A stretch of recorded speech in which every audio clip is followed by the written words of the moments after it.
BRS party తన ముఖ చిత్రాన్ని మార్చుకోవాలని చూస్తుందా? అవుననే సమాధానం వినిపిస్తోంది. రాష్ట్రంలో కాంగ్రెస్ పార్టీ అధికారంలో ఉంది. దానికి ప్రత్యామ్నాయంగా ప్రజలు భారతీయ జనతా పార్టీని చూసే అవకాశమే ఎక్కువగా కనిపిస్తోంది. తమది ప్రాంతీయ పార్టీ కాబట్టి రెండు జాతీయ పార్టీలకు తెలంగాణ వేదిక కాబోతుందనే అనుమానం బీఆర్ఎస్ పార్టీకి కలుగుతోంది. దాంతో రాష్ట్రంలో కాంగ్రెస్ రాబోయే లోక్సభ ఎన్నికల్లో బీజేపీని ఢీకొంటే తప్ప తాము మనుగడ సాగించలేమని బీఆర్ఎస్ నాయకులు అనుకుంటున్నారు. అందుకు అనుగుణంగానే బీజేపీకి ప్రధాన స్లోగన్ అయిన హిందుత్వ విధానాన్ని అనుసరించాలని బీఆర్ఎస్ భావిస్తోంది. రాష్ట్రంలో క్రమంగా మజ్లిస్ పార్టీ కూడా బీఆర్ఎస్ కు దూరమై కాంగ్రెస్ కు చేరువవుతున్న సంకేతాలు పంపుతోంది. దాంతో తాము హిందుత్వ ఎజెండాను ప్రజల్లోకి తీసుకెళ్లాలని బీఆర్ఎస్ భావిస్తోంది. ఇది వర్కౌట్ అయితే రాష్ట్రంలో బీజేపీ పెరగకుండా నిలిచిపోతుందని, తమకు రాజకీయంగా మళ్లీ స్థానం సుస్థిరమవుతుందని బీఆర్ఎస్ అనుకుంటోంది. అందుకే ఎమ్మెల్సీ కల్వకుంట్ల కవిత అనూహ్యంగా హిందుత్వ వాదం వినిపిస్తున్నారు. కాంగ్రెస్ హిందుత్వ వ్యతిరేక శక్తిగా మారిందని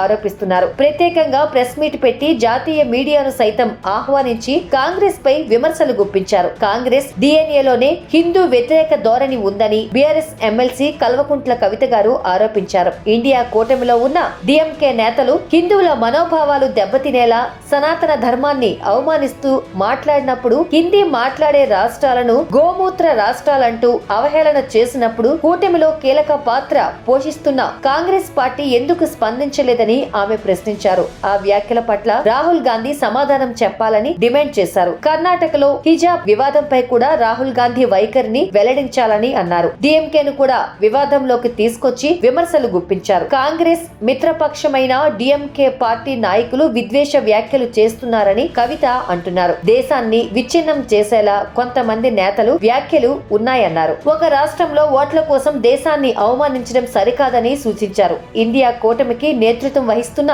కాంగ్రెస్ పార్టీ జవాబుదారీగా ఉండాలని డిమాండ్ చేశారు. దేశానికి రాహుల్ గాంధీ ఏం సందేశం ఇస్తున్నారని ప్రశ్నించారు. హిజాబ్ పై నిషేధాన్ని ఎత్తివేస్తామని ఎన్నికల సమయం కాంగ్రెస్ పార్టీ హామీ ఇచ్చిందని, కానీ అధికారంలోకి వచ్చి 8 నెలలు గడుస్తున్నా ఇప్పటికీ నిషేధం ఎత్తివేతపై వెనుకాడుతోందని తప్పుపట్టారు. హిజాబ్ విషయంపై కూడా కాంగ్రెస్ పార్టీ వైఖరేమిటో రాహుల్ గాంధీ చెప్పాలని డిమాండ్ చేశారు. చెప్పింది చేయకపోవడం కాంగ్రెస్ డిఎన్ఏ అని విమర్శించారు. కాంగ్రెస్ పార్టీ అంటేనే మోసం, కుట్ర, మభ్యపెట్టడం అని ధ్వజమెత్తారు. గతంలో రామ మందిరంపై వ్యతిరేక వ్యాఖ్యలు చేసిన కవిత ఇటీవల ప్రశంసిస్తున్నారు. కవిత తీరు చూస్తే బీఆర్ఎస్ పార్టీ వచ్చే ఎన్నికల్లో బీజేపీకి దగ్గరయ్యేందుకు ప్రయత్నిస్తున్న సూచనలు కనిపిస్తున్నాయని అంటున్నారు.